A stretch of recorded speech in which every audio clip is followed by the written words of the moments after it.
முக்கியமா இந்த ஆணவ கொலை தடுப்பு சட்டம் வரதுக்கு என்ன அவசியம்னு இன்னும் நிறைய பேர் கேட்டுட்டு இருக்காங்க. ஏன்னா இப்போ கொலை நடந்துருச்சு, இல்ல ஏதோ ஒன்று அடிக்கிறாங்க அப்படின்னாலுமே நீங்க போய் கம்ப்ளைண்ட் பண்ணீங்கன்னா அதற்கான சட்டம் இல்லைனாலுமே அடிக்கிறாங்கன்னா கம்ப்ளைண்ட் எடுத்துக்க போறாங்க. ஒரு கொலை நடக்குதுன்னா அதுக்கான தண்டனை வாங்கி தரப்படுதுல.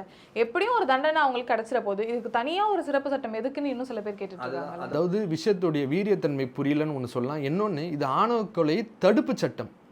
ஆணவ கொலை நடந்த பிறகு அதுக்கான நிவாரண சட்டம் கிடையாது. ஆணவ கொலை நிவாரண சட்டம் வேற, தடுப்பு சட்டம் வேற.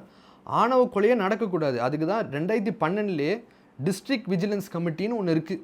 இன்னமும் தமிழ்நாட்டில் ஒரு கமிட்டி இருக்குது. அந்த கமிட்டி என்ன பண்ணுது, 2017 திமுக அமைச்சது.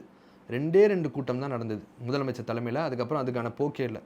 என்னன்னா, அந்த பேர்லேயே இருக்குது ஆணவ கொலை தடுப்பு சட்டம். தடுப்பதற்காக நீ என்ன பண்ணணும்னா விஜிலன்ஸ் பண்ணணும், சர்வேலன்ஸ் பண்ணணும். எங்கெங்கெல்லாம் அந்த போக்கு இருக்குது. நீங்கள் இப்பயே பார்த்தீங்கன்னா சுர்ஜித்ன்ற பையன் ஓப்பனாக அவனுடைய இன்ஸ்டாகிராமில் அந்த ஃபோட்டோஸ்லாம் நான் உங்களுக்கு அனுப்புகிறேன்.